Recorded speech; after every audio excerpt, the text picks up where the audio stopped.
customer service and going above and beyond and making sure that the clients understand the benefits of these brokerage accounts. And since the advisor is not 100% familiar with all of the benefits, that's where they transfer the client onto us, and we handle kind of like that conversation with them to make sure that they feel comfortable upgrading the accounts. And then at the end of every month, basically the employees and the advisors are evaluated if they're hitting metrics of upgrading these client accounts.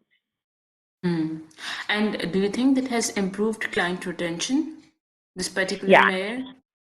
Yeah. And if Yeah. I were to ask you how much, would you be able to give me like a percentage estimate of the before and after picture? Overall, because of these efforts that our team has done, we initially had maybe 40% of clients in brokerage accounts. And within the first 6 months of the year, we were able to have an increase up to 57% of clients in brokerage accounts and counting. All right. And why was this initiative taken in the first place? As in, what gaps did you identify, or what improvements did you kind of like foresee? And I believe that this is an initiative. This initiative to upgrade their accounts to these particular services. Was it taken by your team, by you, or was it just a company-wide initiative? And why was it taken in the first place? It was a company-wide initiative just because our old platform, one, it doesn't have as much capabilities, and then in the next couple of years, they're planning on retiring that platform. So it's either enjoy the benefits now or wait until you have no other choice. But overall, the different approach that I took with my team is making sure that they're sending the consistent message to the clients and going above and beyond and giving that exceptional client service, because it's always uncomfortable for clients to hear this new thing or like Obviously, upgrade yeah. or so it's making sure. So you're And then building trust with them. Yeah, building trust. And one of the things I personally did was kind of did some research through our call verification tools. We use a tool called Verint where you can pull all the recorded calls.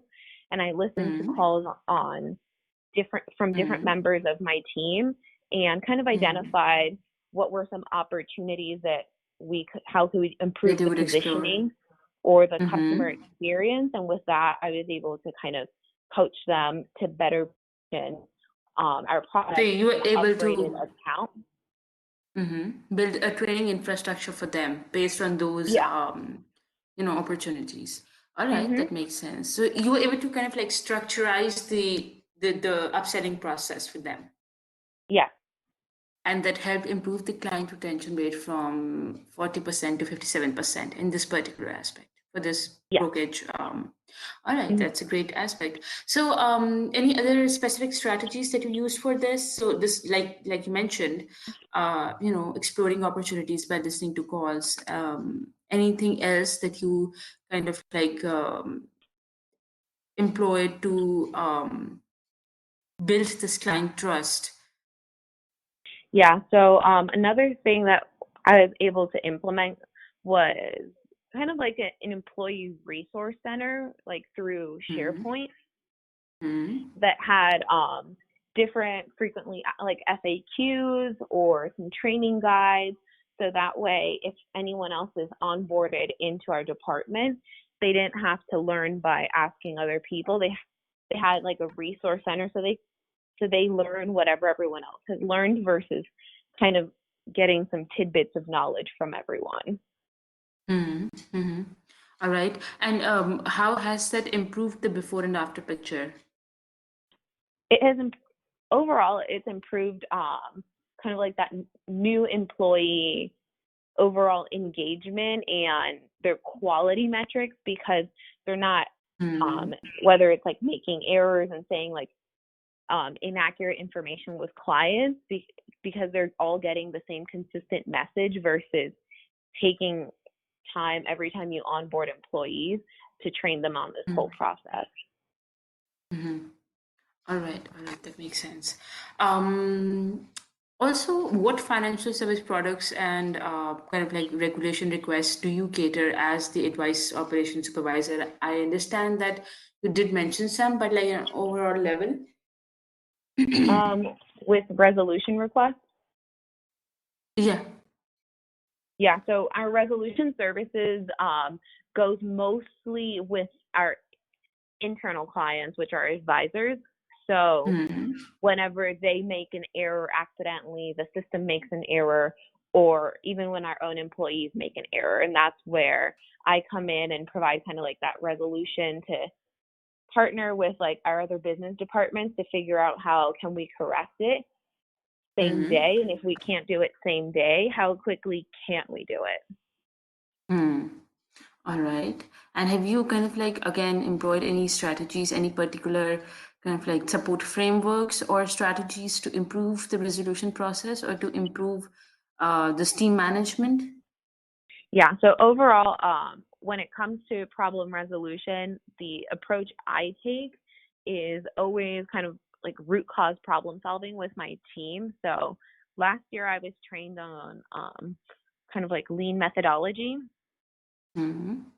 So we take that root cause problem solving and any big issues that arise in the department, we kind of get to the why behind it and keep asking just instead of slapping a band-aid on it to understand how can we improve certain processes. And any particular examples that you would like to share for this aspect?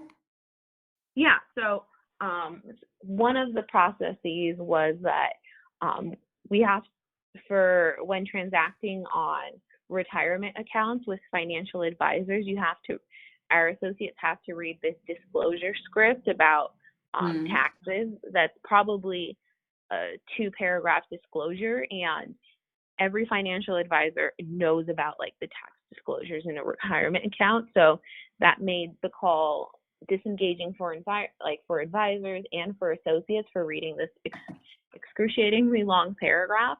So what we did was we evaluated, okay, why are we reading this, and kind of got to the bottom of the why, which was that it was just there. So what we did was we reached out like to compliance, and I did like my research to figure out like what are the legal or like regulatory constraints if we were to remove this script. And it turned out that there were no regulatory implications because we're reading it to financial advisors and not to external clients. So we were able to partner with IT and have that paragraph removed from the transaction path. And overall, it saved associates around a minute and a half per call.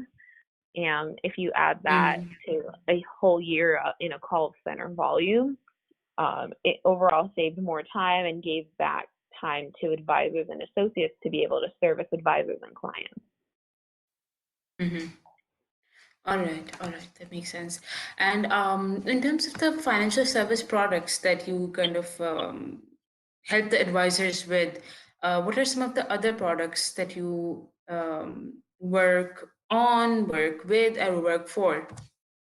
Yeah, so the products I'm most familiar with and like working with, mutual funds, any type of products that you can put into a retirement account, and the type of clients, and ETFs especially. And then the type of clients that we work with are either clients invested with 50,000 or more. But then where we really specialize is that 1 million plus segment.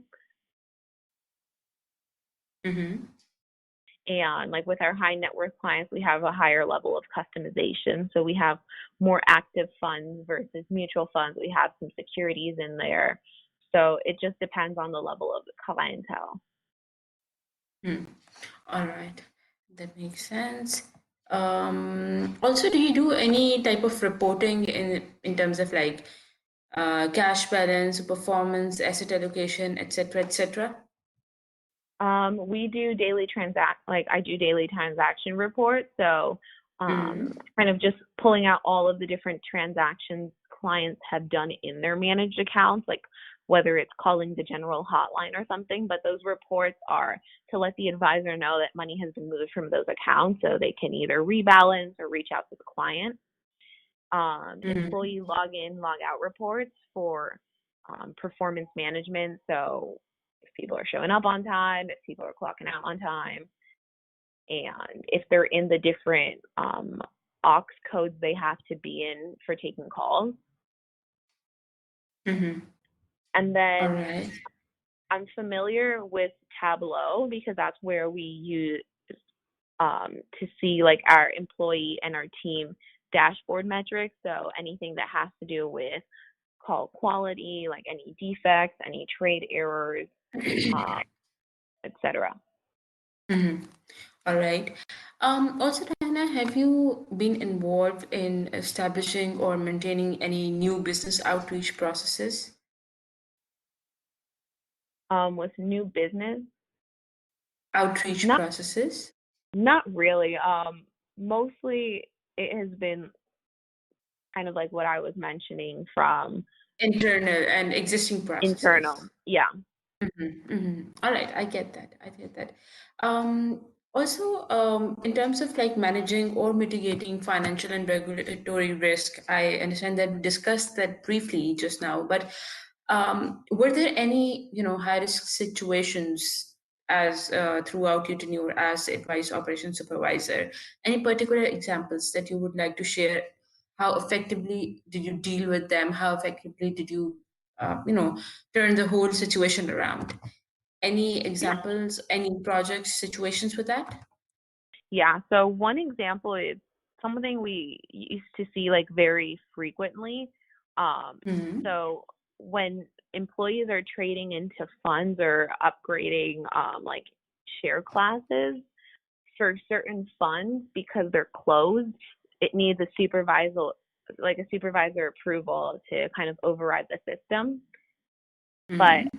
as a supervisor, if you're doing it every single day, you kind of get into this routine and this habit. And if you don't kind of put the pause and regulate yourself, like you can have errors because you're not checking what your employees are doing. So, what I try to do, like every time I have to override the system, is verify transaction history because the closed funds that these employees transact on, they have annual contribution limits.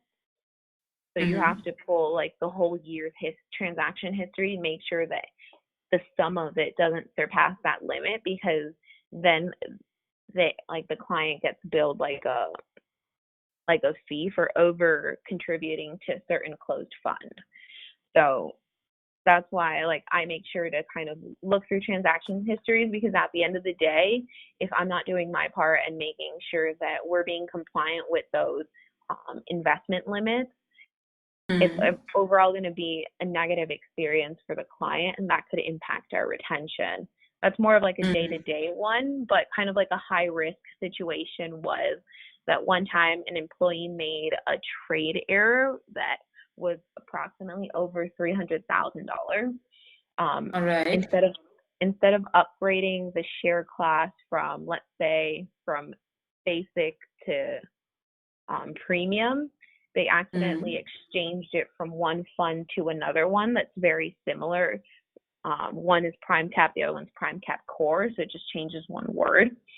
And Mm-hmm. um, that obviously turns into a monetary event that can result in taxes. Mm-hmm. So what I did was I listened to the call to identify